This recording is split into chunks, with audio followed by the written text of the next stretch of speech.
Empezar a grabar. Vamos a compartir la pantalla. Un momentito, vamos a empezar con la pantalla. Vale, pues.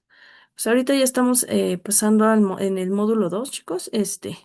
Pues bueno, igual les doy la más cordial bienvenida a este módulo 2. Bienvenidos. Tengo mensajes de algunos de ustedes. Todos ya están ingresando sin problema. Buenas tardes. Ok. Bueno, la licenciatura es Relaciones Internacionales. Bien, aquí estamos en el módulo. Bueno, este tema que nos invita el día de hoy se llama Dinámicas Espaciales de la Cooperación Internacional. Este tema nos está definiendo la agenda de seguridad nacional de nuestro país. Antes de que entremos en la materia, vamos a ubicarnos en la realidad académica. Bueno, ahorita estamos ya, tengo entendido ya ustedes están en el semestre, en el sexto semestre. Y bueno, pues un punto donde la teoría debe dejar de ser letra muerta para convertirse en estrategia de Estado. Para este módulo, nuestra ruta de evaluación es clara y exigente, ¿no? Tenemos, ya habíamos dicho las partes de las evaluaciones, pero me tenían algunas preguntas, entonces quiero que lo vean. Quienes tengan preguntas, pues véannos. La tarea auténtica vale 40%. Ustedes y bueno, va a haber también una actividad integradora, quería que la vieran que vale 30%. Y bueno, también tienen los foros de integración y de reforzamiento de 30% por si hubiera dudas. Bueno, comentábamos la clase pasada el incidente crítico, ¿no? Veíamos el tema que es cooperación internacional y tensiones estratégicas sobre el litio mexicano. Veíamos que el doctor Pablo Tadei, ¿no? Iniciaba su rutina de trabajo. Bueno, él, es director general de Litio MX, ¿no? Y bueno, tiene la responsabilidad de gestionar la parte del litio que veíamos la clase pasada, ¿no? Ahora, ustedes imaginen que están en el gabinete de crisis que está pasando el doctor, que director de esta empresa. El escenario es complejo, ¿no? Nos comentan que, bueno, pues los precios internacionales del carbonato de litio han caído un 80% desde sus máximos históricos. Esto pone en duda la rentabilidad de la paraestatal. Bueno, pero además el problema real no es solo el precio, sino la geografía y la técnica, ¿no? El litio de Sonora, nuestro principal yacimiento, está en arcillas, ¿no? Veíamos ya la fabricación de algunos países que tienen mayor facilidad, en su procesamiento, a diferencia de las almohadas de los Andes, ¿no? Por ejemplo, la arcilla requiere una tecnología eh, por proceso de ácidos y procesos térmicos industriales que México no posee de forma soberana. Y bueno, pues ahora una de sus misiones más importantes es entender cómo la cooperación internacional puede salvarnos de esta trampa tecnológica sin comprometer el lema de nuestra institución, ¿no? Entonces, bueno, el lema de nuestra institución es otro modo de ser humano y libre. Entonces, bueno, ya entendiendo la problemática del incidente, del incidente crítico, nos podemos dar cuenta que las actividades subsecuentes pues se basan en esta misma línea. Y bueno, pues con base en la actividad que puede ser eh, que hay varias técnicas de hacer la actividad, pues se sugiere que la vayan desarrollando conforme las actividades, ¿no? Y bueno, yo sugería realizar un ensayo, un escrito, ¿no? Para que este se vea de manera profesional, no solamente se sugiere, no solamente va a ser basarse en las opiniones, sino usar la ciencia de la administración estratégica, lo que vamos a ver el día de hoy, que son las cinco fuerzas de Michael Porter. y bueno, pues se van a desarrollar para el mercado de litio con todo el detalle que requiere, pues la actividad también que van a hacer el día de hoy, la cual pues también se las quiero mostrar, ¿no? Pues el día de hoy van a realizar una tarea, bueno, el día de hoy no, a partir de ya, pues es el desarrollo de la tarea que les mostraba. Entonces, con base en lo de las cinco fuerzas de Michael Porter, les comentaba, hola, buenas noches a todos. Ok, ya. Les comentaba que, bueno, en la tarea auténtica, en este segundo módulo hay dos tareas, dos actividades, la tarea auténtica y un foro. En la parte de la tarea auténtica se titula El mercado de litio y su dinámica espacial.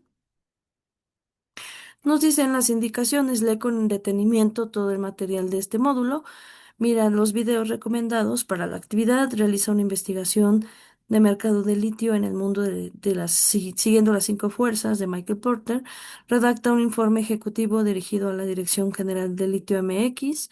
En este documento utiliza los hallazgos de tu investigación para explicar de forma narrativa y profesional la competitividad del mercado y los retos de México. El informe debe integrar las respuestas a las siguientes preguntas, guía en un análisis fluido. Nos preguntan cuál es la situación actual de México respecto a los minerales críticos y estratégicos, cuál es el papel que el litio juega en esta situación, ¿es relevante o poco relevante? Respecto al mercado de litio, ¿quiénes son los principales competidores del mercado? En el mercado hay mucho, y luego, otra pregunta, ¿hay mucha competencia entre ellos? ¿Es fácil entrar al mercado? ¿Los países productores de litio tienen capacidad para aumentar los precios? ¿Los países que refinan el litio tienen poder en el mercado? ¿Hay amenaza de productos sustitutos del litio? Finalmente reflexiona y propone cómo la cooperación internacional podrá funcionar como una herramienta estratégica para fortalecer al litio MX frente a los hallazgos de tu análisis de competitividad. Anota las fuentes e incluye las referencias utilizadas en el formato APA para garantizar la personalidad de tu informe, ¿no? Portada, datos institucionales, nombre de la UCA, nombre del estudiante y fecha, instrucción, breve introducción, perdón, breve descripción del objetivo del informe, el mercado de litio, desarrollo, cuerpo del trabajo, donde se integre el análisis de Porter para responder a las preguntas planteadas de forma narrativa y profesional, y la parte de las conclusiones, hacer una síntesis de los hallazgos más relevantes para la toma de decisiones, fuentes de consulta. Ok, bueno, pues aquí ya es guardar, es muy importante guardes tu archivo con la siguiente nomenclatura, clave de la UCA, apellido paterno y nombre, ¿no? Y tu archivo lo vas a subir en este espacio, ¿no? Considera que tu actividad deberá cargarse en PDF, es muy importante, máximo 1 MB para que lo puedan subir. Y este es el contenido que se sugiere ver. Bueno, aquí ya nos dejan esta actividad para poder comprenderla mejor. Vamos a pensar, a explicar un poco qué son las cinco fuerzas de Michael Porter, ¿no? La primera fuerza, y vamos a ver el video, por supuesto, nos habla de la rivalidad entre competidores existentes, rivalidad entre competidores existentes. Bueno, México está en... Ah, bueno, vayan poniéndome su nombre mientras, por favor, ahí aparte de los mensajes para que lo tenga guardado, por favor. Y les pase la lista. Les pase lista. Fuerza número uno, rivalidad entre competidores existentes. México está entrando a un mercado ya consolidado. Australia con su extracción de roca dura y Chile con sus salares de Atacama tienen costos de producción que nosotros con la arcilla de Sonora aún no podemos igualar. Bueno, la pregunta, ¿cómo competimos contra países que ya tienen contratos de suministro firmados con Tesla, entre otras, por los próximos 10 años? Su informe debe analizar este rezago, ¿no? En la fuerza número 2 nos habla de la amenaza de nuevos entrantes. El litio no es tan escaso como parece. Lo que es escaso es la infraestructura para procesarlo. Países como India, Brasil, e incluso depósitos de Estados Unidos están emergiendo. Si ellos logran la viabilidad comercial antes que nosotros, México perderá su ventana de oportunidad. Vemos que es muy importante, obviamente, la infraestructura.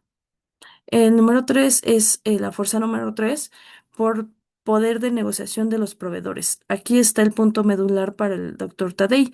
Los proveedores no son los que venden el litio, sino los que venden la tecnología del refinado. China controla la mayoría de las patentes para el procesamiento de litio. Si dependemos de un solo proveedor tecnológico, perdemos la soberanía. La número cuatro, poder de negociación de los compradores. Los automotrices demandan litio con baja huella de carbono. Si nuestro proceso en Sonora contamina los mantos freáticos, Tesla no nos comprará, por ejemplo. El comprador tiene el poder de exigir certificaciones verdes que son costosas de implementar. Y la fuerza número 5, amenaza de productos sustitutos. El desarrollo de baterías de sodio o de estado sólido está avanzando. Si el litio tarda 10 años en ser extraído masivamente de Sonora, para entonces la industria podría haber migrado a otra química. Su análisis debe ser veloz y prospectivo. Eh, pues, pues es muy importante entender las 5 fuerzas de Porter, chicos, porque ahí nos va a permitir entender más que todo la parte de la estrategia y del análisis. Me gustaría ponerles este video. Mientras tanto, vamos a seguir analizando después de de su visualización. Entonces, vamos a poner atención. Creo que ya pude grabar mi pantalla, entonces creo que no va a haber problema. De todas formas, me dicen si se escucha, por favor. ¿Sí se oye?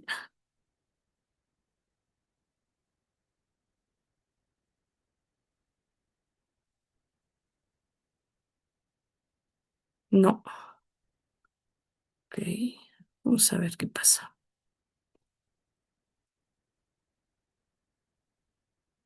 Mi nombre es monday.com. Ya se escucha, profesora. ¿Ya? Ah, ok. Ya me había preocupado. Dije, ¿por qué no se oye? Gracias. Empresas de cualquier sector y tamaño pueden trabajar mejor. Monday.com se adapta. Mi nombre es Alex Calderón y en este programa de Yo Empresa vamos a aprender a analizar algunos factores interesantes antes de aperturar una empresa. Es decir, muchas veces nosotros iniciamos un negocio sin tener la más mínima idea acerca de qué nos vamos a enfrentar. Debemos de observar, por ejemplo, cuál es el poder de negociación de los clientes. ¿Cuál es el poder de negociación de los proveedores? Vamos a aprender acerca de qué debemos de evaluar acerca del potencial de nuevos clientes. Para ello vamos a utilizar un modelo de un profesor de la Escuela de Negocio de Harvard, Michael Porter, acerca de su modelo de las 5 fuerzas. Así que arrancamos.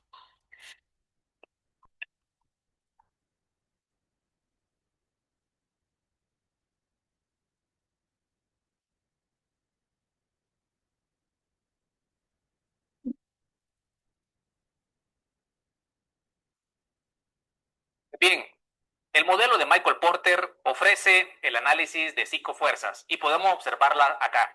Podemos ver el nivel de intensidad de la competencia, podemos observar el poder que pueden tener los proveedores de un sector industrial, podemos observar el poder que pueden tener los clientes de un sector industrial, podemos ver el poder que pueden tener los productos sustitutos y cómo pueden afectar ese sector industrial y podemos ver el potencial de nueva competencia.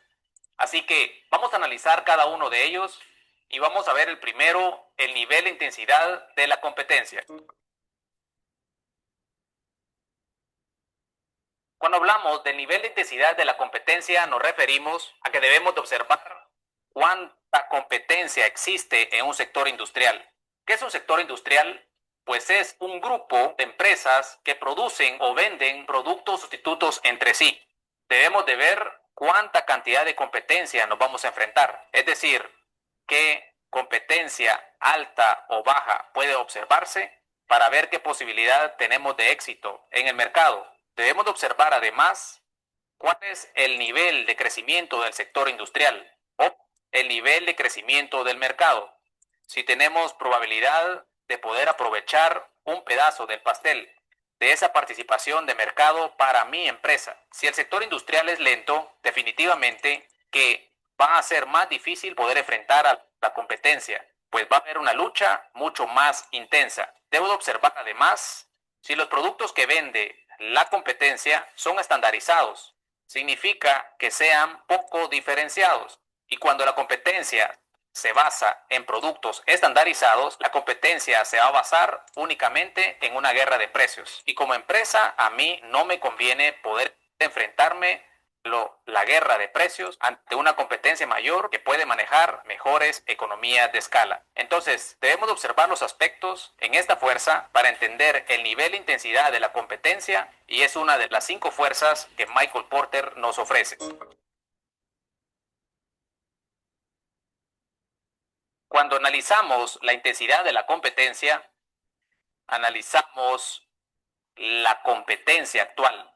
Sin embargo, ¿qué pasa con la nueva competencia? ¿Cuál es la amenaza que existe de nuevos competidores en un futuro? Para ello debemos de analizar la siguiente fuerza de Michael Porter, y es a través del análisis de las barreras de entrada y las barreras de salida.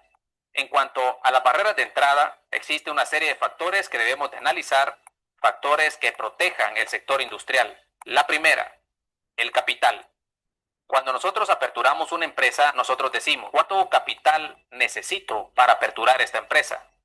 Entonces, si el capital es bastante elevado, bueno, nosotros decimos, no puedo entrar a competir en este nuevo sector industrial. Pero si el capital que necesito es bajo, pues puedo entrar yo a competir en ese sector industrial. Y no solamente yo, puede entrar muchas otras empresas. Por ejemplo, si aperturo un negocio de venta de fruta, ¿cuánto capital necesito? Posiblemente unos $100.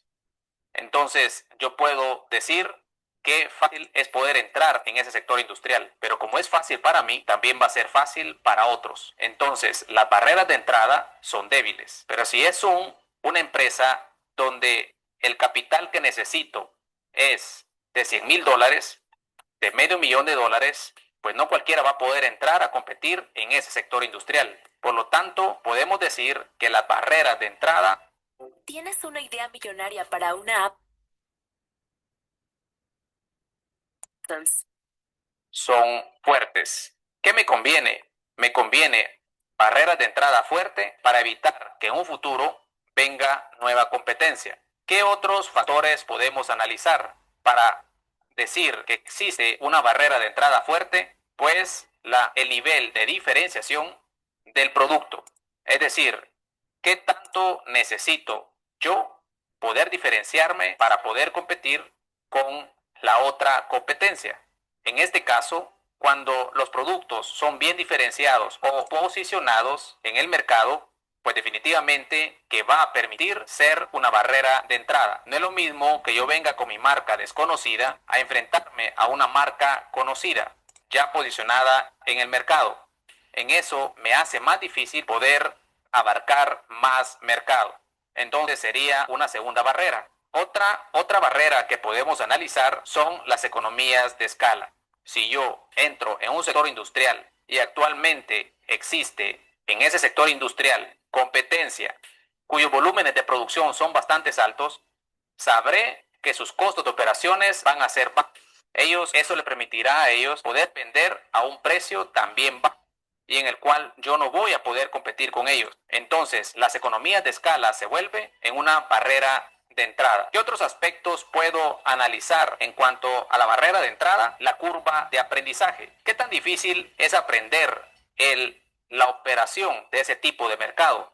En ese sentido, pues se puede considerar como también una barrera de entrada. Las tecnologías que utiliza ya la competencia también puede ser analizada como una barrera de entrada, o los subsidios gubernamentales. Si existe actualmente subsidios a ese sector industrial, pues va a ser muy difícil poder competir contra ellos. Entonces, cuando hablamos de barreras de entrada, debemos de buscar que las barreras de entrada sean difíciles. Van a ser difíciles para mí, para poder entrar, pero también sé que va a ser difícil para otro. También debo de analizar las barreras de salida. Es decir, qué tan fácil es salir del sector industrial si llego a la conclusión que no puedo competir en esa competencia. Y para ello debo analizar cuáles pueden ser esas barreras de salida. Una de ellas puede ser los activos especializados. Es decir, cuando aperturo una empresa, debo de comprar una máquina bastante cara, con un precio bastante alto. Si después salgo yo del mercado y quiero vender mi empresa, va a ser bien difícil poder deshacerme de esa máquina. Por lo tanto, va a ser una barrera de salida bastante complicada. ¿Qué otros factores puedo considerar? Las barreras emocionales. ¿Qué tan difícil es salir del sector industrial cuando uno se encariña con la empresa? Muchas veces es bien difícil cerrar una empresa cuando uno se encariña con su marca, tantos años de operación, entonces eso dificulta poder salir de ese sector industrial. Y muchos continúan en ese sector industrial a pesar de que no es un negocio rentable. ¿Qué otros aspectos? Las restricciones gubernamentales. Muchas veces pueden existir restricciones del gobierno que impide que nosotros podamos cerrar nuestra empresa. ¿Por qué? Bueno, porque eso significaría mayor desempleo. Y existen otros factores que pueden ser considerados como barrera de salida. Tenemos dos: barreras de entrada, barreras de salida. Pues bien, en esta matriz podemos observar 4 cuadrantes, el cual combina las barreras de entrada y las barreras de salida. Podemos observar las barreras de entrada altas y bajas y las barreras de salida altas y bajas. La mejor combinación es aquella donde las barreras de entrada son altas, son difíciles, y las barreras de salida son bajas o fáciles. Eso hace que cierto sector industrial sí sea atractivo para mi empresa.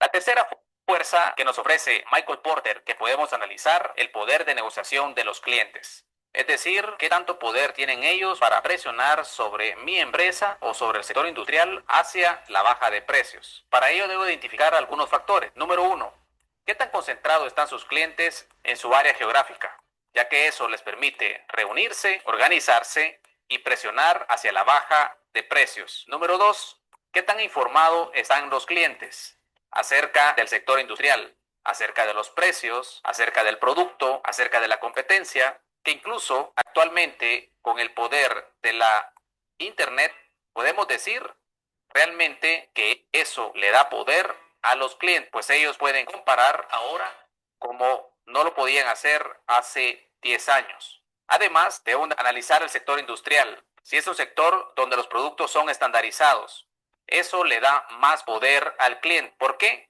Pues porque ellos pueden comparar y ellos tienen diversidad de opciones. Mientras que si mi producto es diferenciado, eso le va a permitir a ellos no poder cambiarse hacia un nuevo proveedor, pues solamente van a encontrar las características del producto en mi empresa. Otro factor que podemos analizar es, en este caso, la amenaza hacia la integración hacia atrás. Es decir, qué tan concentrados se pueden hacer los clientes u organizados para poder aperturar una empresa que sea mi competencia. Cada uno de estos factores debemos de analizarlo para ver qué tanto poder pueden tener los clientes más adelante. Así que es una de las fuerzas que debemos de tener presente. Whoa. What's that? I just built a budgeting app and based.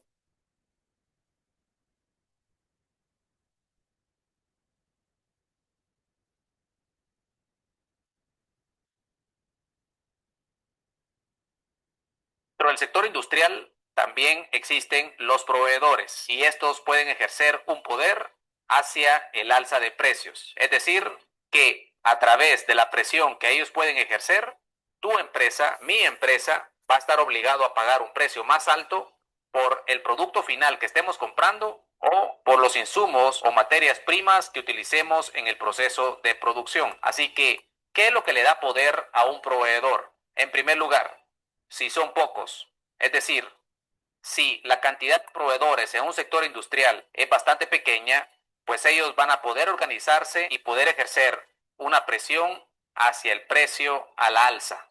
Entonces, es importante que nosotros identifiquemos cuántos proveedores van a existir en ese sector industrial. Y es importante poder identificarlo. Número 2, ¿qué tantos sustitutos, es decir, podemos obtener de ese proveedor? Si determinado proveedor pues no nos quiere vender o establece un precio muy alto, pues qué tanto podemos encontrar opciones en el mercado como un sustituto en los insumos o en el producto final. En la medida que hayan más insumos, eso le resta poder a los proveedores y viceversa. En la medida que hayan menos insumos, es decir, menos productos sustitutos para ellos, pues definitivamente ellos van a tener mucho más poder. Otro factor que les da poder es si tu empresa o mi empresa no es un cliente importante para los proveedores. Si es así, pues definitivamente que ellos van a establecer un precio más alto porque no le interesamos, no pertenecemos a su 80-20, no pertenecemos a sus clientes principales y por lo tanto van a establecer un precio alto y no les va a importar lo que nosotros establezcamos. Así que otro factor que debemos de tener en cuenta es si los productos del proveedor están diferenciados, ya que si sus productos están diferenciados, definitivamente que no vamos a poder encontrar un sustituto en forma inmediata. Vamos a tener que hacer lo que ellos establezcan. Vamos a tener que cumplir con los precios que ellos nos ofrezcan. ¿Por qué? Porque sus productos son muy diferenciados y si nosotros los sustituimos por otro, definitivamente que va a cambiar la calidad de nuestros productos. Así que eso es lo que le da poder a los proveedores y debemos tenerlo en cuenta a la hora de aperturar una empresa. Pues definitivamente que eso puede hacer y dar ciertas limitaciones a la hora de operar en nuestro mercado. Bueno, chicos, ya viendo a profundidad esta parte importante de las cinco fuerzas de Porter, vamos a hacer una pequeña, un análisis sobre la problemática, ¿no? Por ejemplo, vemos el punto número uno que es la rivalidad entre competidores existentes. Bueno, México no llega a un mercado vacío. Vemos que Australia, por ejemplo, ya extrae rocadura y Chile las partes de las sales. Ellos tienen costos de producción que rondan más o menos desde los $5,000 por tonelada. Bueno, nosotros con la arcilla de Sonora partimos de una desventaja competitiva, como ya vimos, bueno, si hay una rivalidad porque hay una desventaja competitiva inmensa, si el precio sigue bajo, ¿quién querrá invertir en el litio mexicano si el chileno es más barato y fácil de sacar? Vemos que no solamente hay que contar con el material, sino el procesamiento, ¿no? En el punto número dos, en la parte de la amenaza de nuevos entrantes, del Michael Porter, el espacio global es dinámico. Países como India o Brasil, e incluso depósitos, ya veíamos de California, Estados Unidos, de la parte de la sal, están emergiendo. Si estos nuevos jugadores desarrollan tecnología antes que nosotros, la ventana de oportunidad de México se cierra también para siempre, ¿no? El litio no será eterno, es la batería de hoy, pero quizás no la de mañana. El punto número tres, en la parte de la negociación de los proveedores, aquí está el corazón del problema de Tadei. Los proveedores no son los dueños de la tierra, sino los dueños de la tecnología de refinado. Empresas como Lithium, etcétera, poseen las patentes, ¿no? Si solo ellos saben limpiar el litio de Sonora, ellos tienen el poder de decidir si México progresa o se queda estancado. La pregunta sería, ¿cómo negociamos con ellos sin entregar la empresa? Y el número uno de los últimos puntos, el poder de negociación de los compradores. Los compradores son los fabricantes de autos eléctricos, ¿no? Como ya veíamos como Volkswagen, como Tesla. Ellos tienen el poder de exigir estándares y bueno, en la parte del procesamiento en Sonora contamina los acuíferos del desierto, ¿no? Estos compradores, presionados por normativas ambientales globales, simplemente rechazarán el producto. El comprador dicta la norma ética de la extracción. Y en la parte número 5, que es la amenaza de productos sustituidos, debemos ser realistas. Se está investigando intensamente en baterías de sodio y de estado sólido. El sodio es abundante y barato. Si el mundo logra baterías de sodio estables antes de que México las extraiga el primer kilo de litio industrial, el recurso en Sonora se convertirá en basura. Y bueno, su informe debe contemplar esta urgencia temporal. Más o menos viendo un ejemplo del desarrollo de esta actividad, que ahorita también vamos a ver la parte de la integración regional, o sea, y la segunda parte espero en estos 10 minutos que nos quedan, que quisiera preguntar, bueno, el razonamiento, ¿no? Nos dice ejemplo de desarrollo, ¿no? Podemos decir, en el análisis de la rivalidad entre competidores que ya vimos que existen, se observa que el mercado de litio es altamente concentrado, ¿no? Por ejemplo, Chile, que ya se mencionó, Australia, China, dominan la producción. Para esta empresa de litio MX, esto implica entrar en un océano rojo, donde los actores establecidos tienen economías de escala que México aún no posee, ¿no? Y siguen con el argumento. Respecto al poder de los compradores, que ya veíamos en uno de los puntos de Michael Porter, ¿no? El poder de los compradores que existe, identificamos que China controla el 70% del refinamiento. Eso significa que aunque México extraiga el litio, probablemente tendrá que vendérselo a este país para procesarlo, lo que reduce nuestro margen de maniobra y soberanía, lo que pasa con el petróleo, ¿no? Bueno, no te recomiendo que hagas una lista de viñetas solamente, te recomiendo que hagas párrafos analíticos como si estuvieras hablando con el director, ¿no? Dando un informe. Eh, Esta tarea, bueno, te sirve para tu rol de consultor antes de proponer como tal una solución. Necesitas hacer un diagnóstico. El doctor, bueno, pues no puede tomar decisiones a ciegas. Tu informe le dirá exactamente, por ejemplo, doctor, el mercado está saturado, no podemos competir por precio. Doctor, nuestra mayor amenaza no es la falta de litio, sino la falta de tecnología para refinarlo. Y bueno, este diagnóstico será la base para justificar por qué el país necesita cooperar internacionalmente. Bueno, pues lo puedes ir viendo conforme al enfoque, ¿no? Bueno, pues nos preguntan cuál es el esquema de cooperación internacional, ¿no? El esquema de cooperación internacional. Veamos también, antes de que se nos vayan en estos minutitos, estos videos para entender también la parte de la integración regional. Vamos a ver. Seguramente, mil veces, escuchaste Sí, pero vamos a abrirlo en otra parte. Ujú. noticias en la que Argentina y Brasil integraban el Mercosur. ¿O sabías que, por pertenecer a la Unión Europea, España y Francia usan la misma moneda? En un mundo global, los estados cooperan y forman marcos de integración regional.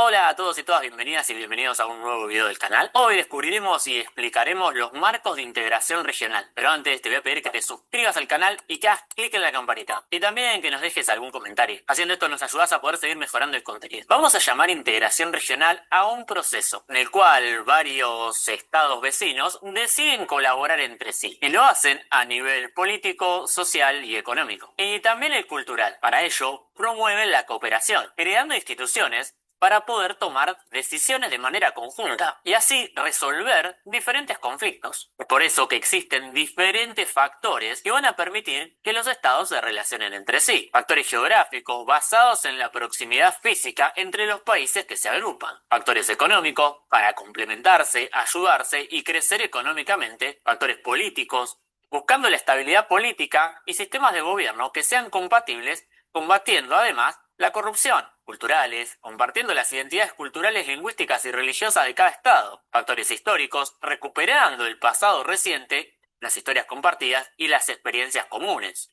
Sin embargo, estos factores no aparecen individualizados unos de otros y muchas veces se combinan, dando como resultado muchas formas de integración regional. Acuerdos de aranceles preferenciales es el nivel más básico. En este caso, los socios del bloque comercian sus productos con una reducción en los impuestos en determinados productos, abaratando así los costos y favoreciendo a los consumidores al reducir el precio de los bienes y servicios elegidos estratégicamente. Un área de libre comercio. En este caso, los países eliminan las barreras arancelarias para todas o la mayoría de sus transacciones económicas, es decir, los impuestos que existen a los productos y servicios en los países miembros, favoreciendo la libre circulación. También está la unión aduanera. En este caso, son áreas de libre comercio con una política comercial exterior común.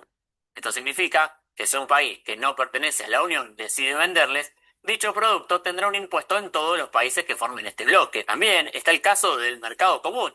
Aquí se cumplen todos los requisitos anteriores, pero además se le suman otros factores, como la libre circulación del dinero, de los bienes y de los trabajadores, por un mercado común.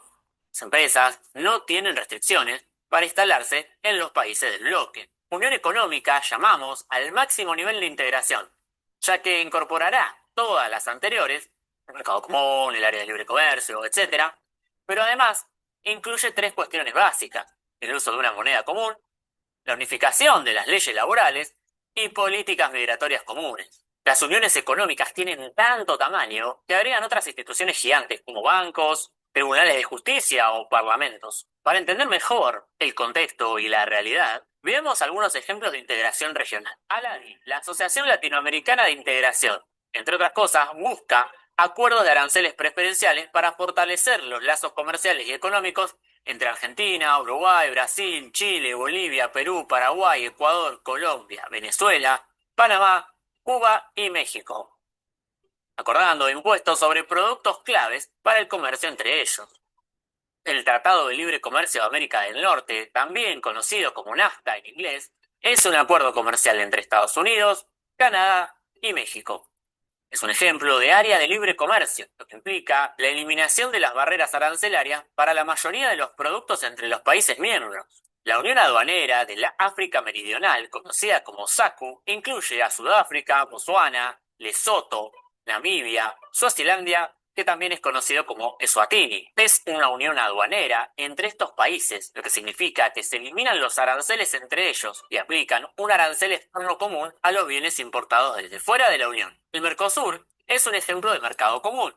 Está integrado por Argentina, Brasil, Paraguay, Uruguay y Venezuela, además de algunos estados asociados. También hay que decir que en 2016 Venezuela fue suspendida de sus derechos de voto debido a cuestiones internas. En un mercado común, además de la eliminación de barreras arancelarias entre los países miembros, se permite la libre circulación de factores de producción, como el capital, el trabajo, y se armonizan las políticas económicas y comerciales. La Unión Europea es un ejemplo de unión económica y política, integrada por 27 países: Irlanda, los países nórdicos, Suecia y Finlandia, los países del Báltico, Estonia, Letonia y Lituania, Portugal, España, Francia, Países Bajos, Bélgica, Luxemburgo, Dinamarca, Alemania, Italia, Austria, Eslovenia, República Checa, Polonia, Eslovaquia, Hungría, Croacia, Rumania, Bulgaria, Grecia y las islas de Malta y Chipre. La Unión Europea busca promover el crecimiento económico y el desarrollo en sus países miembros, a través de la integración económica y de la cooperación.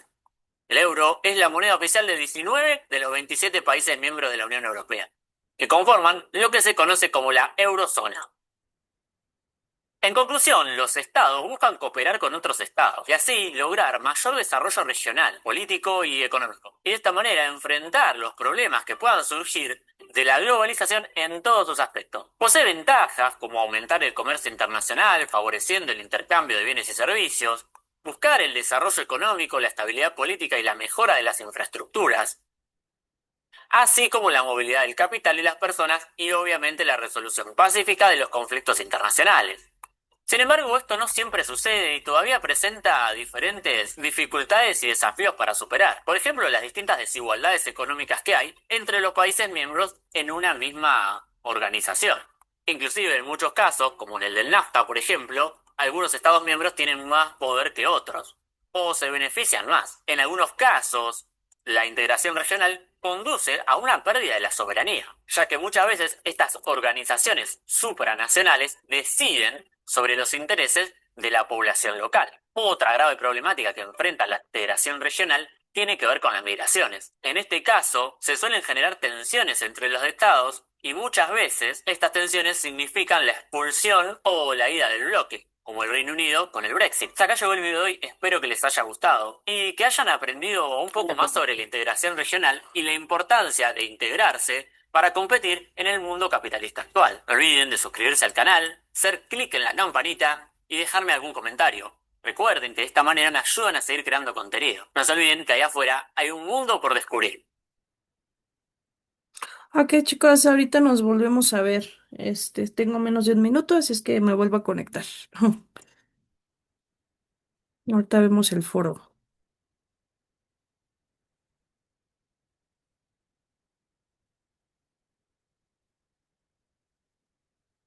Cada ha determinado, y algunas regiones como lo es Europa han determinado los que son críticos para cada quien, ¿no? Y tiene mucho que ver con las cadenas de suministro de cada uno de esos países o de esas regiones, los que ellos consideran más relevantes para sus cadenas de suministro.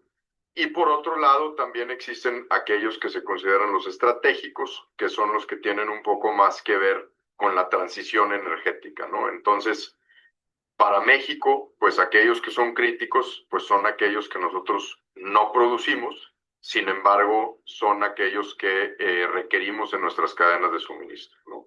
O sea, un mineral crítico no es necesariamente lo mismo que un mineral estratégico o un mineral raro. Correcto, existen diferentes categorías y como te podrás imaginar, todas esas palabras se pueden utilizar de diferente forma, pero al final lo que conocemos hoy como minerales críticos son aquellos que son importantes para nuestras cadenas de suministro y aquellos estratégicos pues son aquellos que consideramos importantes para cada uno de los países, para la transición energética, etcétera. El hecho de que sean críticos o estratégicos o raros no quiere decir que México los tenga o sí los tiene. México produce algunos de los minerales que Estados Unidos, Canadá, Europa y algunos otros consideran críticos para ellos.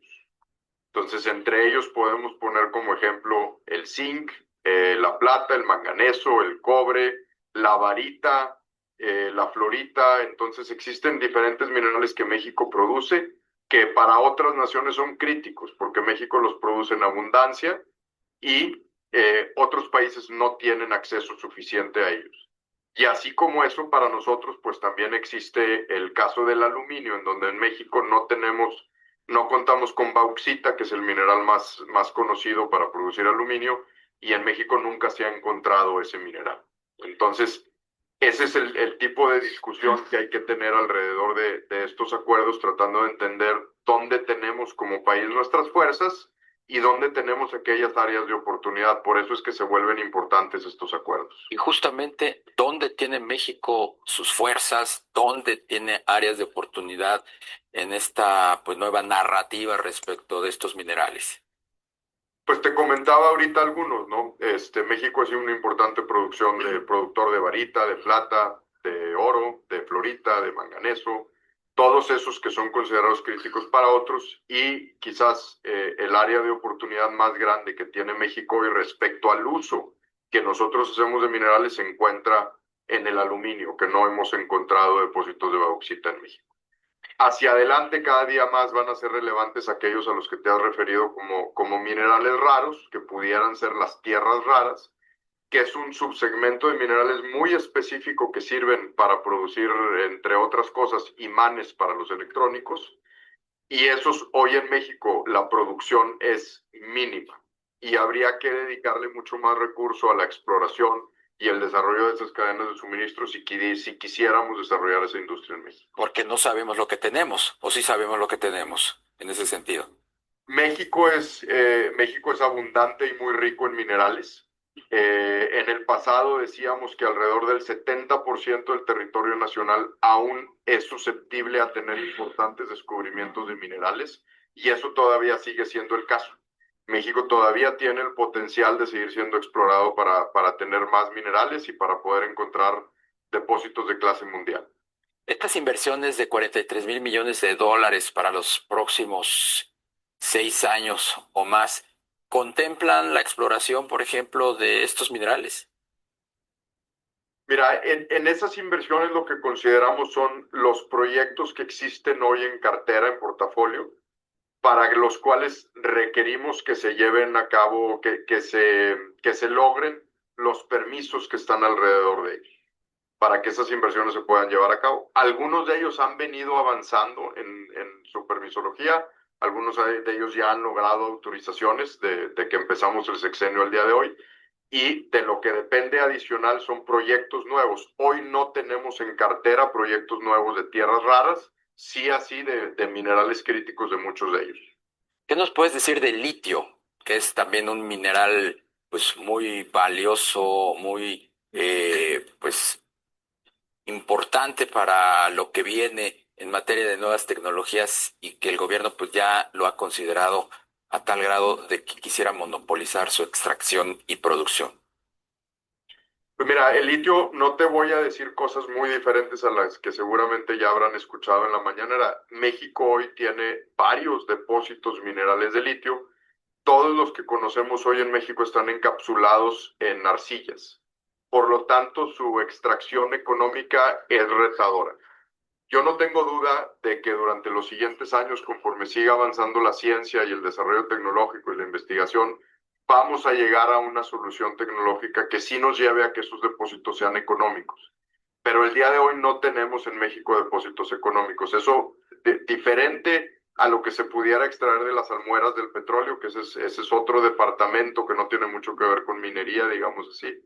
Este, pero el día de hoy sí te digo, es un reto grande en el que necesitamos seguir invirtiendo en investigación y desarrollo para poder lograr que nuestros depósitos sean económicos.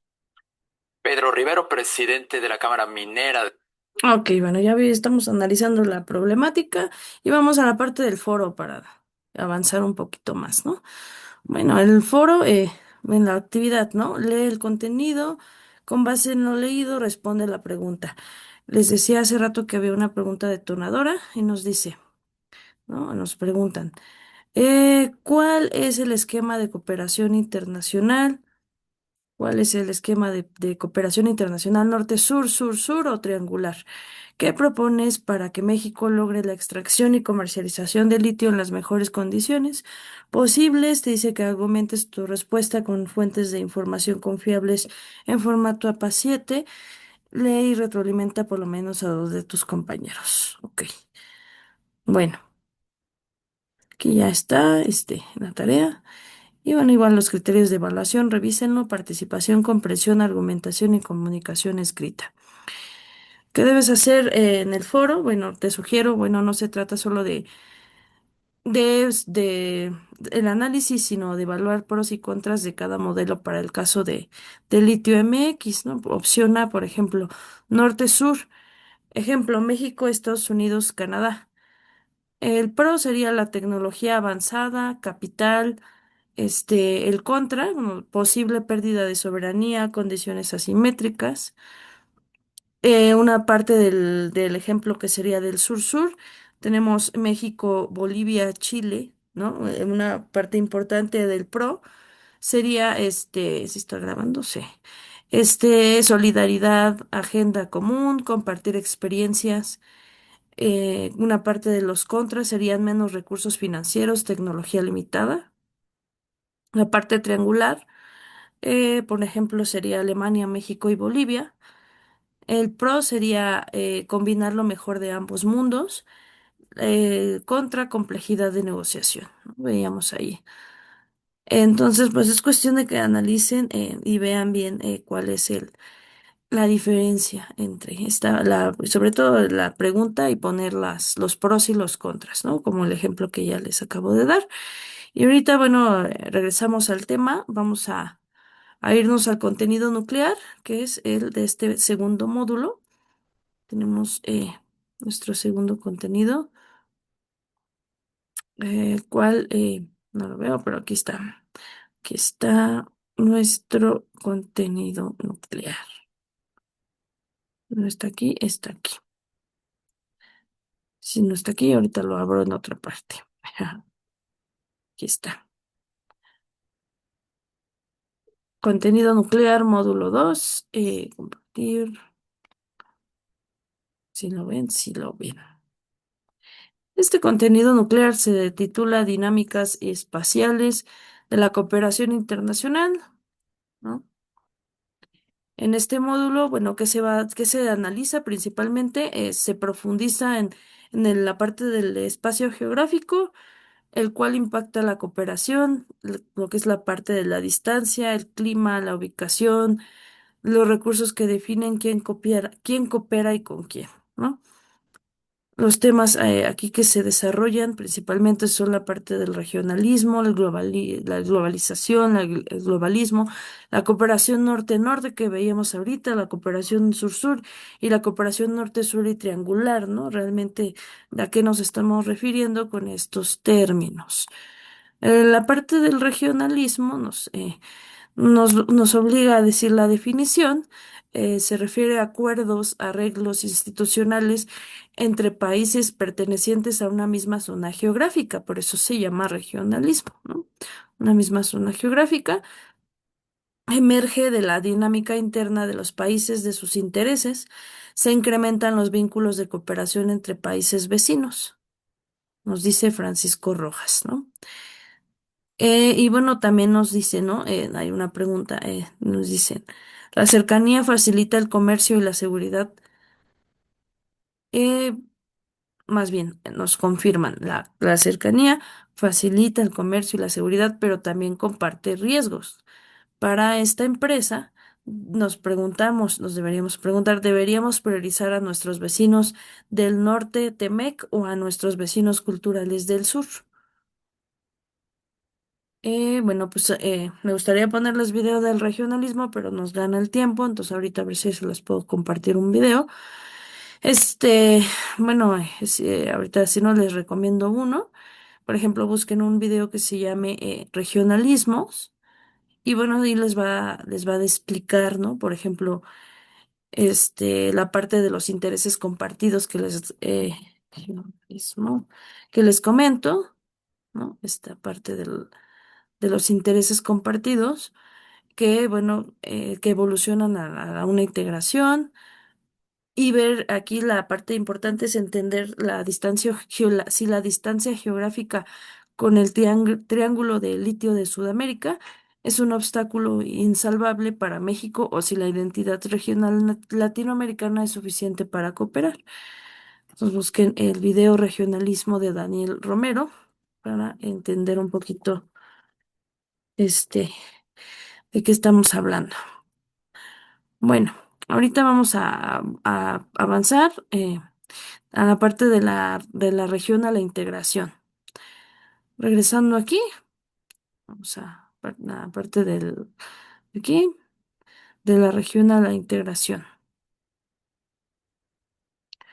Bueno, la parte de la región a la integración es la evolución del regionalismo, la cual esta misma nos va a implicar construir un sentido de comunidad. ¿Qué es un sentido de comunidad? Nos refiere a instituciones con visión de largo plazo, identidad de intereses compartidos, cesión parcial de soberanía para beneficios comunes, ¿no? Por ahí vemos, por ejemplo, la Unión Europea y el Mercosur. En un caso de éxito puede ser la Unión Europea y nos podemos preguntar, ¿podría México, Argentina, Bolivia y Chile crear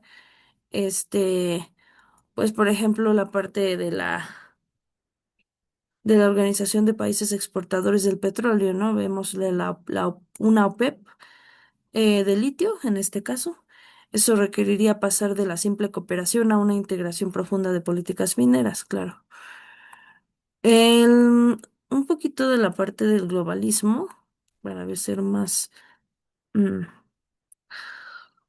de la que hablamos de la geopolítica, todavía nos vemos aquí obligados a ver la parte de la globalización que abarca el tema que nos interesa, ¿no? El globalismo y la gobernanza global. El globalismo estamos hablando de una construcción de reglas e instituciones a escala mundial trascendiendo las regiones. La globalización es importante entender qué significa. Es un fenómeno económico de flujos como el dinero, la gente, datos. Y el globalismo, perdón, es una postura política de un mundo integrado. Es lo que nos importa ahorita ver. Eh, en la relación que tiene con la empresa de litio, el mercado de litio es global. China refina, Australia extrae, Estados Unidos consume. México no puede pensar solo regionalmente, necesita entender las reglas globales de comercio y de medio ambiente. Y en la parte de la geopolítica de litio, nuestro, eh, nuestro espacio nuestro espacio y poder es entender el mapa. Y bueno, entender el mapa es entender el poder de la distribución geográfica de los recursos y las alianzas. Veíamos el triángulo de litio, tienen el 60% de las reservas. Es Argentina, Bolivia y Chile. ¿Sí? Aquí está. Esos son el triángulo de litio. Argentina, Bolivia, Chile. El gigante industrial es China, con el 70% de capacidad de refinamiento. Este es China, nuestro gran gigante industrial. El productor líder, Australia. Y un nuevo jugador, México, con sus yacimientos en Sonora, pero en arcilla, ¿no? Tenemos importantes cantidades, pero en arcilla. Entendemos aquí la parte del poder que no solo tiene quien posee el poder, no solo lo tiene quien posee el recurso, sino quien sabe procesarlo. En este caso, pues vemos que China sí lo tiene sí lo sabe hacer, sí lo tiene la capacidad y así, ¿no? 70%. Y bueno, no todo es armonía, hay tensiones y vamos a entender que cooperar no es fácil.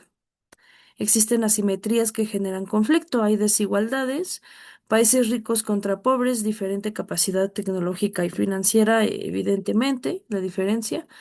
Por ejemplo, una alianza México-Estados Unidos siempre será asimétrica, porque Estados Unidos siempre va a tener la ventaja tanto económica como en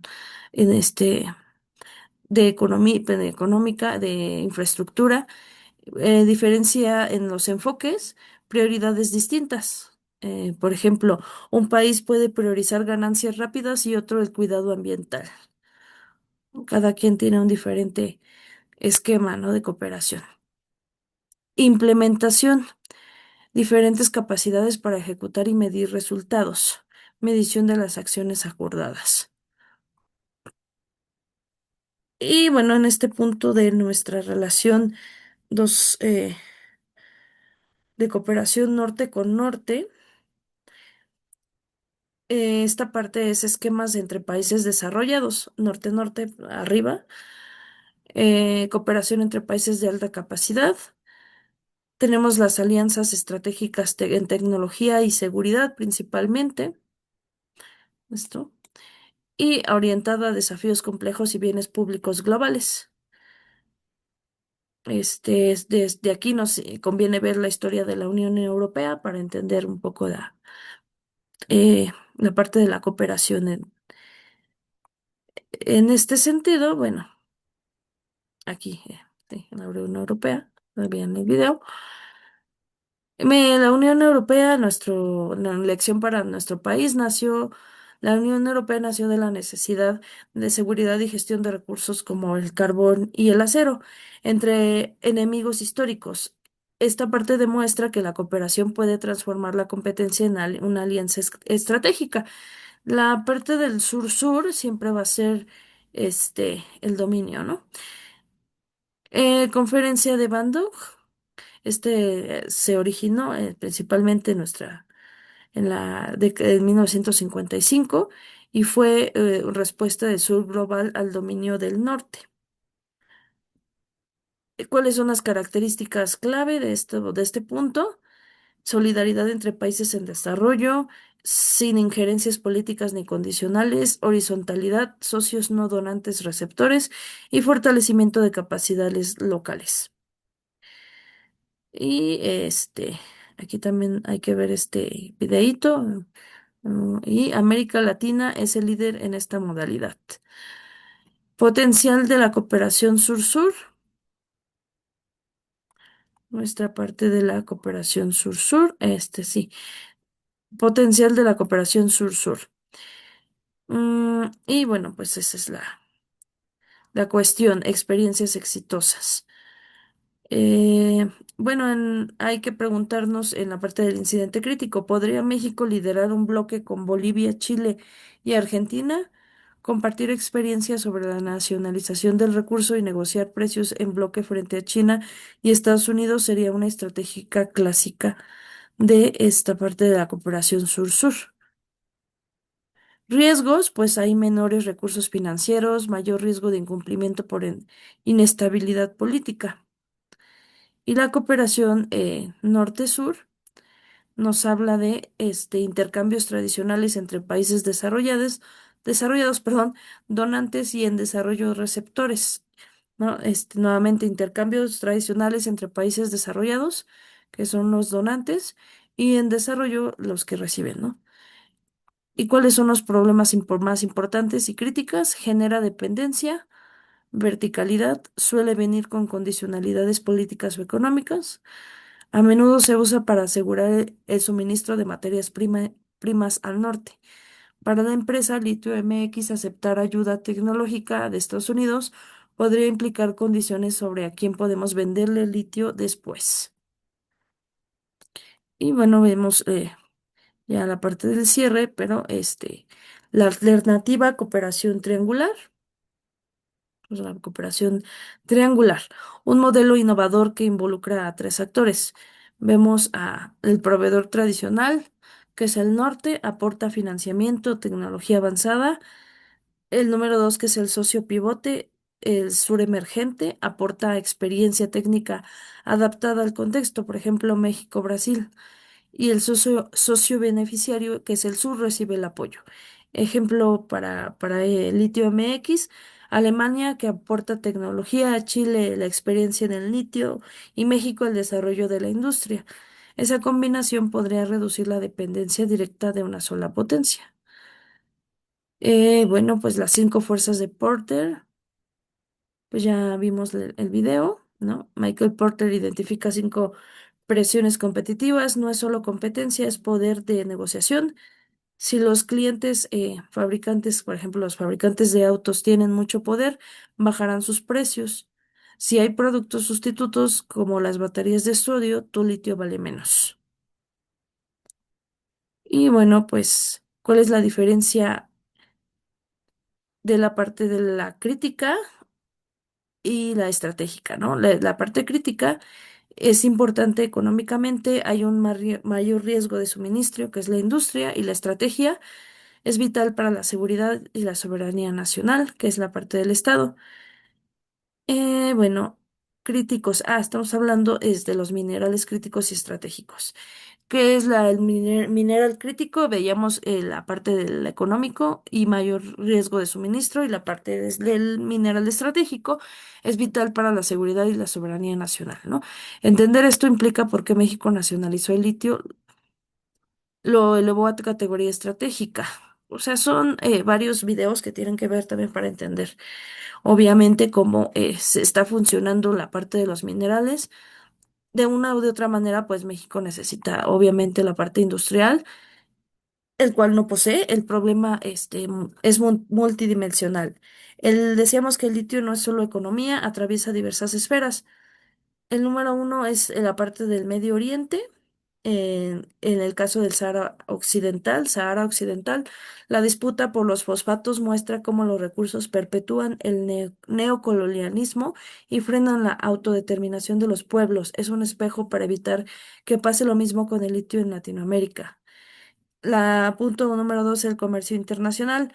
Mecanismos como el ajuste de carbono en la frontera de la Unión Europea afectarán las exportaciones mexicanas si nuestra minería es sucia.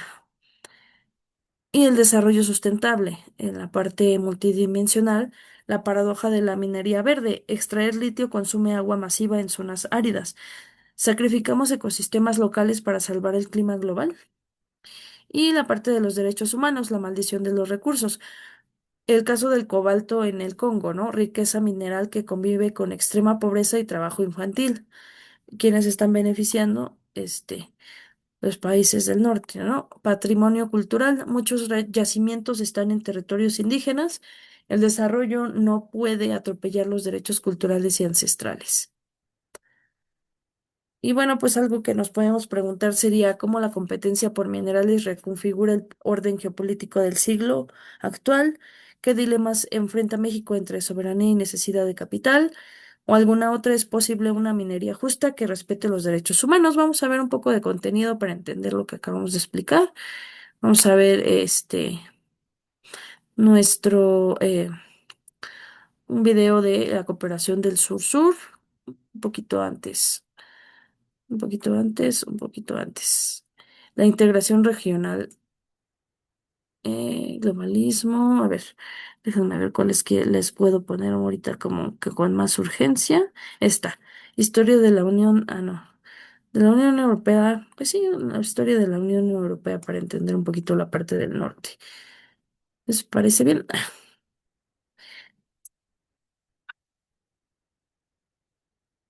Historia,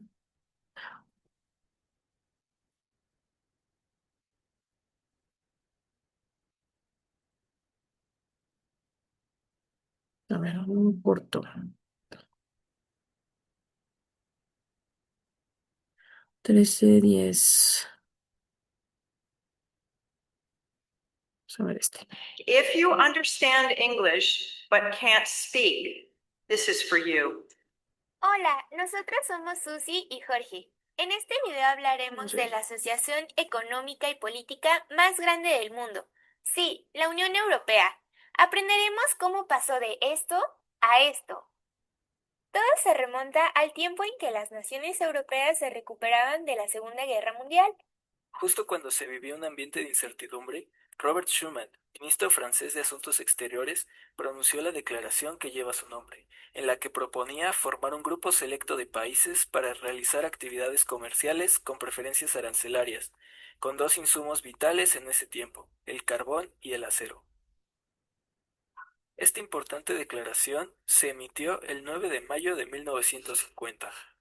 Para 1951, el sueño de Robert Schuman se cristalizó con la firma del Tratado de París, entrando en vigor en 1952, dando nacimiento a la Comunidad Europea del Carbón y el Acero, compuesta por 6 países: Francia, Italia, Alemania Occidental y Benelux, es decir, Bélgica, Holanda. Oh, no. Oh, no. Ahora no quiere.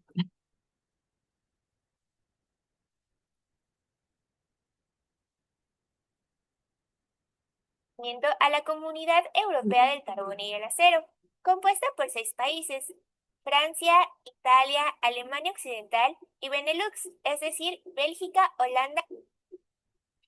Se nos está yendo la red, ¿o qué está pasando, hombre?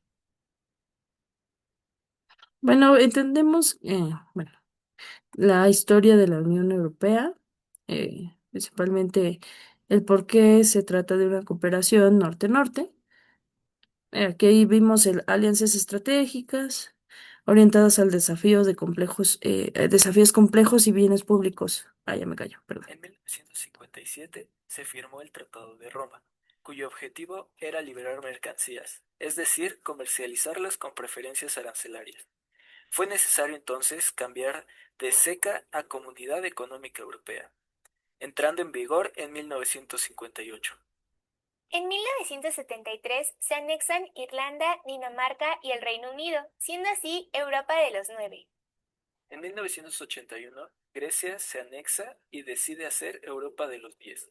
Para 1986, España y Portugal se anexaron también y formaron Europa de los 12.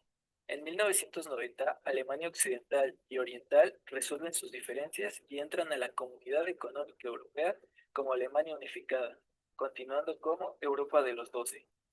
En 1992 se firmó el Tratado de Maastricht y entró en vigor en 1993, buscando que en sus miembros se promovieran 4 libertades: servicios, mercancías, ciudadanía y capitales. Al ya no solo tratarse de objetos económicos, la Comunidad Económica Europea da lugar a un nuevo nombre: Unión Europea, establecida el 1 de noviembre de 1993. En 1995, Austria, Suecia y Finlandia firman el Tratado de Maastricht, consolidando así Europa de los 15. En 1997 se firmó el Tratado de Ámsterdam y entró en vigor en 1999, estipulando las bases para la seguridad, empleo y política exterior. En este último nos referimos a la confirmación a través de tratados. Para 2001 se firmó el Tratado de Niza y entró en vigor en 2003. Este tratado sirvió para sentar las bases de una constitución común para los países miembros. En 2004 se realizó la integración más grande, donde 10 naciones firmaron el Tratado de Niza, las cuales fueron Polonia, Hungría, Malta, Chipre, Eslovenia, República Checa, Eslovaquia, Lituania, Estonia y Letonia. Justo ahora te preguntarás por qué estos países. La respuesta es que se decidió involucrar países que permitieran una disminución de los costos de producción, es decir, que las potencias pudieran llevar inversión extranjera o gracias a la libertad de ciudadanía traer mano de obra barata. En el mismo año se firmó el Tratado Constitucional Europeo, el cual tenía como objetivo establecer una constitución común. Tristemente, esto no se pudo concebir porque Holanda y Francia no lo ratificaron. En 2007, Bulgaria y Rumania firmaron el Tratado de Niza, concibiendo así a Europa de los 27. En el mismo año se firmó el Tratado de Lisboa o de Reforma, que entró en vigor en 2009, buscando una ley de unanimidad, es decir, alianzas de guerra, una ley para el desarrollo fiscal y una ley para que cualquier ciudadano hiciera propuestas. El Tratado de Estabilidad, Coordinación y Gobernanza de la Unión Económica Monetaria se firma en el 2012 y entra en vigor en el 2013, siendo su principal objetivo estabilizar las condiciones fiscales. En el 2013 se une el último miembro, Croacia, formando así lo que hoy conocemos como Unión Europea. Y fue así como el bloque político más importante de la historia vio la luz en una época adversa, pero poco a poco fue transformando su realidad hasta convertirse en lo que es ahora, una de las agrupaciones más sólidas del mundo. Ok, ya vimos esta historia. Nos damos otros minutitos y me regalan otros minutos. Les pongo este de cooperación sur-sur y nos vamos a la actividad de la siguiente unidad. Pero para comprender bien más o menos lo que estamos hablando este día, ¿no? Cooperación sur-sur, experiencias exitosas. No encuentro esa de experiencias exitosas, pero vamos a ver de qué se trata la cooperación sur-sur.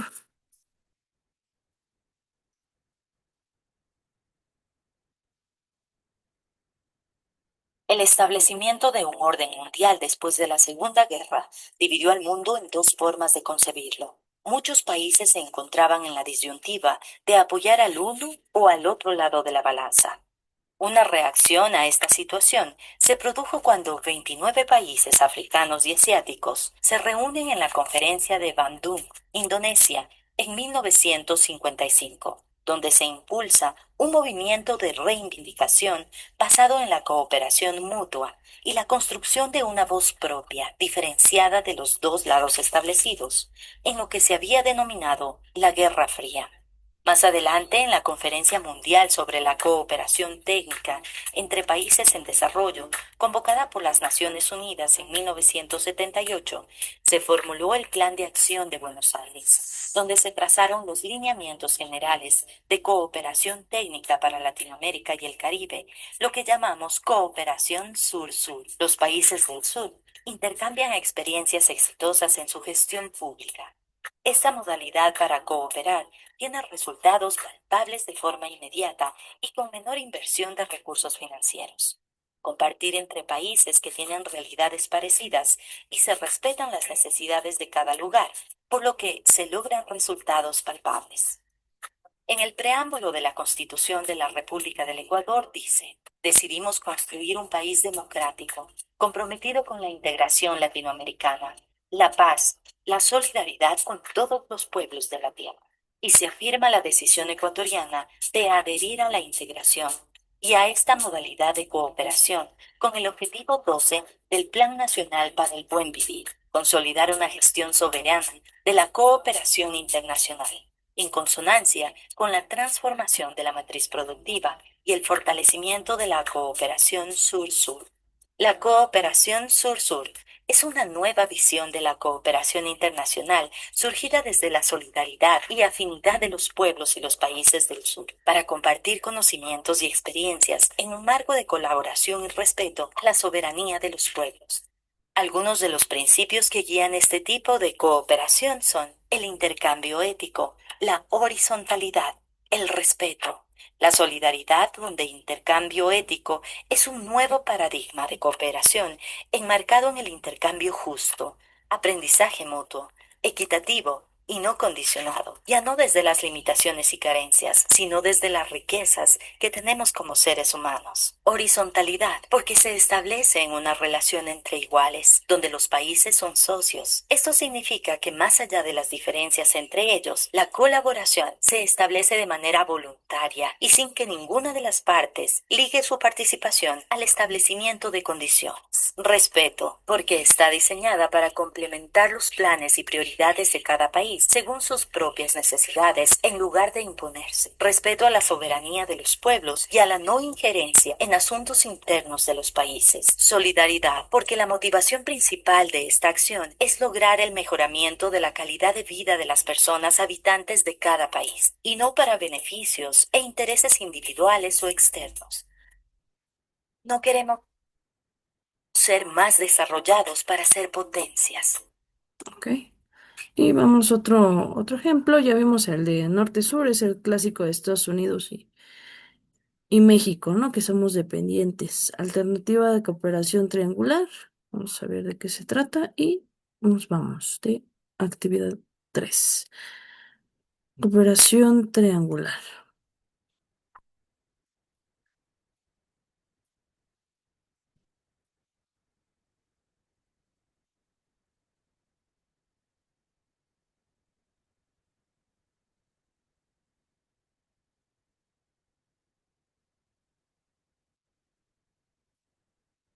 La cooperación triangular es un esquema innovador que se establece mediante proyectos de cooperación y que llevan a cabo 3 o más países. Esta modalidad de cooperación requiere la participación de un país donante tradicional que sea miembro del Comité de Asistencia para el Desarrollo de la Organización para la Cooperación y el Desarrollo Económicos, la OCDE, como podría ser Alemania, un país donante emergente que pueda actuar como cooperante sur o beneficiario, en este caso México, y un tercer país receptor en vías de desarrollo en calidad de beneficiario, que podría ser Guatemala. Estos 3 países suman esfuerzos para implementar un proyecto conjunto en un sector de interés mutuo. El valor agregado de la cooperación triangular es que a través de dicha cooperación permite el intercambio y la complementación de capacidades, conocimientos, recursos financieros entre países donantes que permite el desarrollo sostenible de los países beneficiarios. Los principales socios de la cooperación triangular es España, Alemania, Francia, Reino Unido, Países Bajos, Suiza, Corea, Japón, Chile, entre otros países, así como organismos internacionales. Japón fue uno de los principales países que inició la cooperación triangular con México en 2003. Actualmente, Alemania se ha consolidado como uno de los socios estratégicos y prioritarios de cooperación triangular para México. La MEXID apoya a las instituciones mexicanas en la elaboración de propuestas de proyectos triangulares a fin de que estén orientados los sectores en las prioridades de México y que estén alineados al Plan Nacional de Desarrollo y a la Agenda 2030. No obstante, las propuestas de proyectos son presentadas por las instituciones de los países beneficiarios, que a su vez se hacen llegar a las instituciones mexicanas para conocer la viabilidad de que se apoye dicha propuesta. Además, AMEXID coordina a las instituciones de los 3 países para que se presenten proyectos específicos y que estén orientados a 2 sistemas de cooperación triangular, una que es sobre proyectos triangulares que se derivan de experiencias exitosas de cooperación bilateral previa que ha tenido México con Japón o Alemania que se desean replicar, y 2, aquellas colaboraciones en donde no hay una cooperación bilateral, pero hay un interés en un sector estratégico y en una región prioritaria con un socio donante, y es así como se formula una propuesta de cooperación triangular.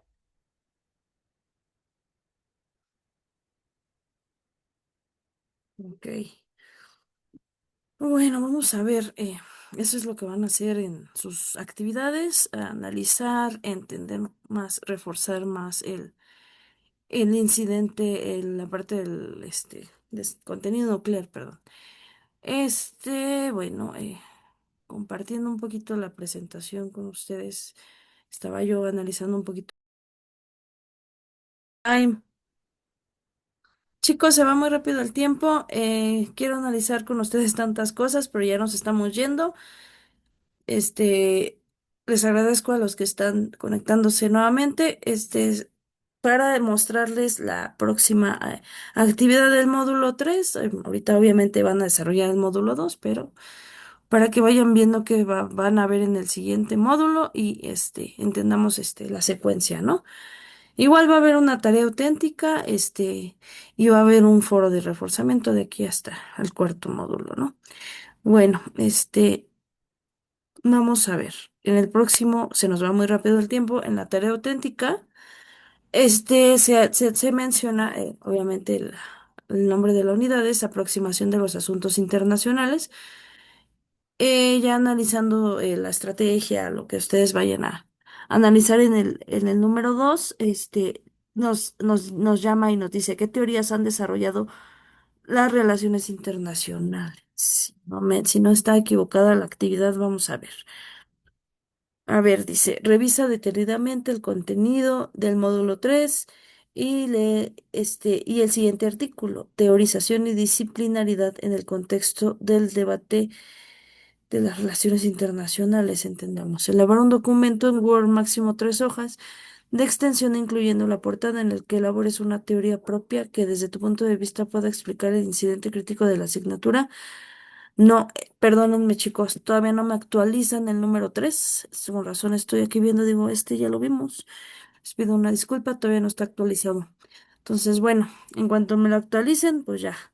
Quería ver con ustedes qué íbamos a ver en el número 3, pero bueno, seguramente vamos a ver el análisis, continuidad de esta tarea. Bueno, me regreso nuevamente al módulo 2. No los quiero perder, esto ya está mala actividad, bueno. Entonces, lo que les recomiendo que realicen aquí en su tarea, obviamente, es principalmente que vean cuáles son los competidores. Ya vimos si hay mucha competencia, si, por qué, los porqués, ¿no? Porque es fácil entrar al mercado. Los países productores de litio tienen capacidad para aumentar los precios, sí o no. Los países que refinan el litio tienen poder del mercado, pues claro, ¿no? Ya lo vimos, ya lo hemos visto, entonces es como un poquito más, desde mi punto de vista, más fácil entender la actividad. Entonces, bueno, yo les voy a subir, tratar de subir todas las presentaciones, nada más que algunas, como esta presentación de aquí, está completa, entonces voy a tratar de subírselas o de pegárselas ahí en el foro de planeación, siempre en la parte del módulo de cada módulo hay porque veo que muchos tienen todavía dudas, en la parte aquí del foro de planeación, hay un foro de planeación por unidad. Por ejemplo, aquí les voy a subir esta clase en el módulo 2. En el módulo 1, aquí tienen el foro de planeación, también lo tienen aquí ya, con sus presentaciones. Entonces, procuro subírselos, ténganme un poquito de paciencia, pero les subo la clase, ¿vale? Entonces, aquí lo pueden consultar. En cuanto lo vaya subiendo, les voy poniendo todo lo que ya vimos y las presentaciones, ¿vale? Entonces, bueno, eso es ahorita esto es lo que les iba a compartir, pero está como ya no se los quise compartir porque no está muy completa, la presentación no me gustó mucho. O sea, me hizo falta más argumento ahí, entonces dije, pues como que está muy chiquita. Pero bueno, pues de todas formas para que la vean, ¿no? Las fuerzas de deporte, los proveedores que ya explicamos, los compradores, igual estas se las voy a subir para que la vean. Y voy a ver si les puedo subir la otra presentación que les comento, que es que está un poquito más extensa y ahí explica un poco mejor la actividad también, ¿vale? Bueno, chicos, por mi parte, bueno, les agradezco mucho su atención, que estén por aquí, no dejen de entregarme sus actividades. Ahorita, no había tenido oportunidad no he terminado todavía de calificarlos a todos, pero ya estoy en eso. Entonces, ustedes realizan actividades, yo me encargo también de sus calificaciones. Entonces, cualquier duda, escríbanme, en el mensajero de la plataforma, o ya sea en el mensajero de la plataforma o en el correo de manera, más personalizada. Muchas gracias, chicos, que tengan excelente noche. Ya no me deja mostrarles la presentación, pero se las voy a subir, ¿vale? Muchas gracias por su atención. Gracias a todos. Ya me pusieron todo su nombre. Muy bien, gracias. Que tengan bonita noche y nos vemos en la siguiente clase. Estoy pendiente de sus actividades. Muy bien. Muchas gracias. Bonita noche. Gracias a todos. Gracias, Alexandra, María, Laura. en dudas, Idalia, en la noche. Sí, si tienen dudas, mándenme mensajito en el mensajero de la plataforma o en el Gmail, ¿vale? Cualquier cosa. Sus actividades, todavía las pueden, compartir, subirlas, entonces traten de subirlas en tiempo y forma, ¿vale? Y todo esto. También la actividad auténtica me parece que solamente hay un intento de entrega, entonces cuando vayan a entregarla, entreguenla completa, que no les falte nada, revisen. Bueno, muchas gracias por su atención y que tengan una excelente noche, chicas, chicos. Bye.